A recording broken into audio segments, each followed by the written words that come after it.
Coming up on Sophisticated Mom.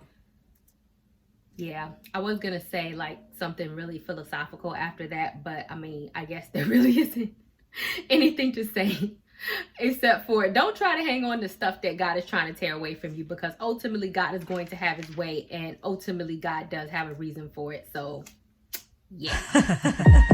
Dedication, preservation, take a look inside your salvation. Do every good work, it takes patience, like a butterfly, transformation. What is up, guys? Sophia here, back with another video. If you are new to my channel, don't forget to subscribe and hit the notification bell so you can stay updated on all my videos. I feel like I'm channeling my inner like punk rock person today. Y'all don't judge me, y'all. Anyway, don't forget to check the description box because there'll be a lot of stuff in there, including my Patreon and also, you know, where I got this hair and this jacket, if y'all care, because, you know, it's kind of cute in my opinion. But anyway, on to the video. What I'm going to be talking about today is why are you trying to hang on to things that God is trying to tear away, and how to recognize those things. The first thing that we're going to talk about is that oftentimes God is trying to tear things, people, places, things, whatever the case may be, from your life, but it can be very difficult to differentiate what is meant to stay and what is meant to go. Sometimes God wants us to fight, and sometimes God wants us to just be free and let it go. So the first thing that I'm going to take is from the story of David. So just to give you guys a background story so that you can understand how I'm going to prove my point, is that David had slept with Bathsheba. He saw her sleep, you know, bathing on the rooftop when she was butt ball booty naked. And then he had her husband killed because he got Bathsheba pregnant, and he tried to make her husband sleep with Bathsheba, but he refused to do it. Then he had him sent to the front line so that he would intentionally die to cover up his sin, right? So the first lesson that you need to understand is that God will want you to let something go, or he is trying to tear something away if it had really bad things behind it or really bad intent behind it. So you can never try to turn a wrong into a right. You can never try to hang on to something and try to say, oh, God wants me to have, knowing that it calls you to be immoral to get. Continuing on with the story of David, the second thing that you need to know is that even if that's not your situation and it didn't start immoral, and you fight for the person, place, thing, situation, whatever the case may be. So we're going to go into 2 Samuel chapter 12 in verse 16. David therefore appealed to God for the child to be healed, and David fasted and went in and lay all night on the ground. So if you are confused on whether God is trying to tear a situation, a person away from you, then you should know that if you pray for that person to come back, if you pray for that person to stay, if you pray for that opportunity, if you try to make it be, but there is nothing that you can do, or God does not change his mind, then God is trying to tear that person away. Because even though David had fasted and he prayed, and remember, you know, David had some clout with God. God tended to listen to David, but God chose to take the child anyway. And so in verse 18, then it happened on the 7th day the child died. So understand that if you are trying to hang on to something that God is trying to take away, there are going to be one or two things that is going to happen. You are going to hang on in vain, and then you're going to get your feelings hurt because God is going to take away whatever you're holding on to anyway, because he has already told you that. Understand that if God wants to take it from you, no amount of begging, pleading, praying, whatever the case may be, is going to change his mind on that. So if God is trying to take something away from you, you now have an option to sit up here and wallow in self-pity and go crazy and act dumb. Or you could do like David did. And mind you, this was a terrible situation because this was actually David's biological son. So after the child died, none of the servants actually wanted to tell David that the child was dead because they thought that he was going to flip out. But David heard the servants whispering, and then in verse 20, then David got up from the ground, washed himself, anointed himself with olive oil, changed his clothes, and went into the house of the Lord, worship. And then he came back to his own house and went, and then he ate, and basically he went about his everyday life. So then his servants were shocked, like, okay, he was fast and wise and he tripping. But David said something very interesting. He said, while the child was still alive, I fasted and I wept. And I said, who knows, the Lord may be gracious to me and the child may live. But now that the child is dead, why should I continue to fast? Can I bring him back? I will go to him when I die, but he will not return to me. So when it comes to letting things go, it's kind of under the premise of accepting the things that you cannot change. If God is trying to tear something away from you and you continuously try to play tug of war with God, then you are only going to hurt yourself. Yes, you can beg, plead, and pray for God to change the situation, but once you see that it is not within God's will to change the situation, then it's like, get over it, and that's really all that you can do. God is going to have his way.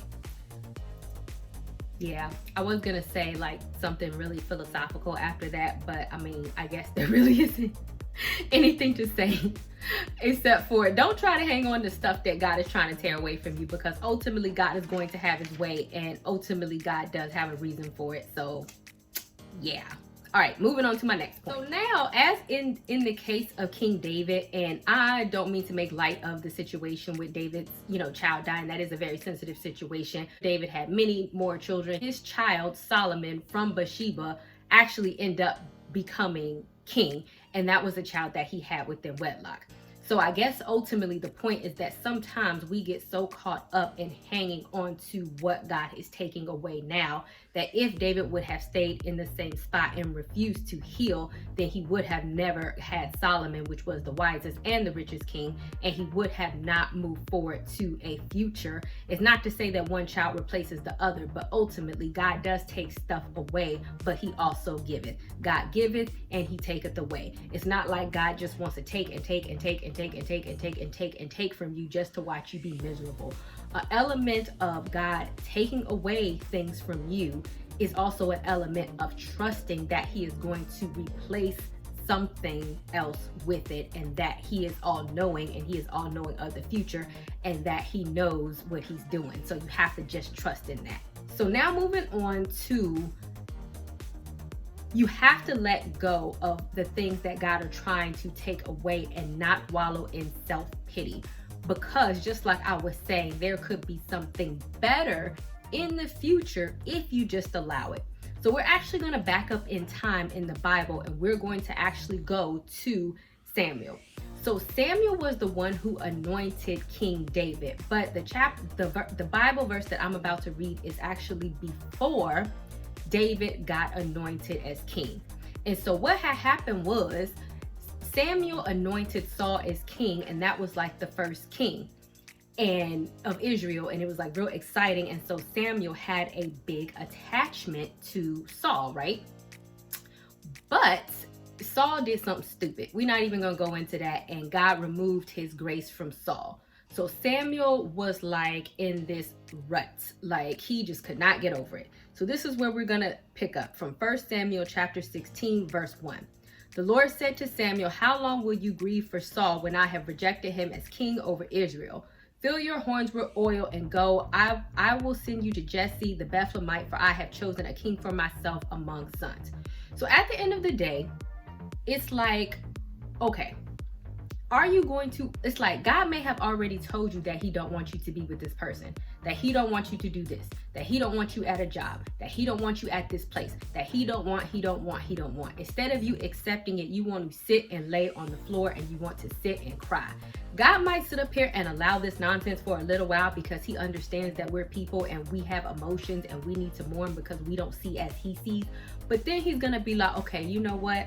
How long are we going to sit up here and do this? Because I've already prepared a future for you, and you're sitting up here in this one spot acting crazy, mourning over something that's not that great. Because lo and behold, Saul was not a great king, not by far. The grace of God has already left Saul. So even if you're like talking about, let's say, a relationship that you want to hang into, God could be like, I'm not in this. I'm not blessing this.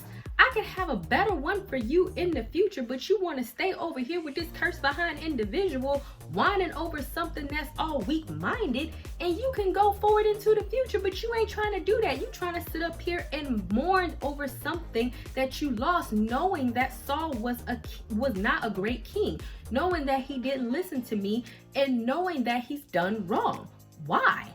When I've already went before you, and I've already prepared a better place, and I've already told, already had somebody prepared for you, all the while you was going with this situation, because as we know, David was frolicking in the field, getting prepared, slaying bears and lions and all this nonsense, trusting God all in the process. But it's like, when you refuse to let go of things that God is trying to take away from you, you are refusing to move into a bigger and a better destiny that God has already prepared for you. And you want to stay stuck in one spot to something that is potentially or probably below what God intended for you. Because if God is telling you to let that thing, that person, that situation go, then it is 99.99999% sure that He has prepared or has something better for you in the future. So don't sit up here and mourn and get all sad about it. It's okay to do this for a little while. God was like, all right, Samuel, we're going to do this for a little while, but how long are we going to do this? Get up and go. We already have things that we need to do. So don't hold yourself back trying to hold on to things that don't need to be, that God did not bless, that God does not intend for you to have. And don't think that just because God don't want you to have it, or God wants you to let it go, that He has somehow forsaken or cursed you. It might feel like that, but that's because you can't see what is in the future. Really, He has something bigger and better in mind for you.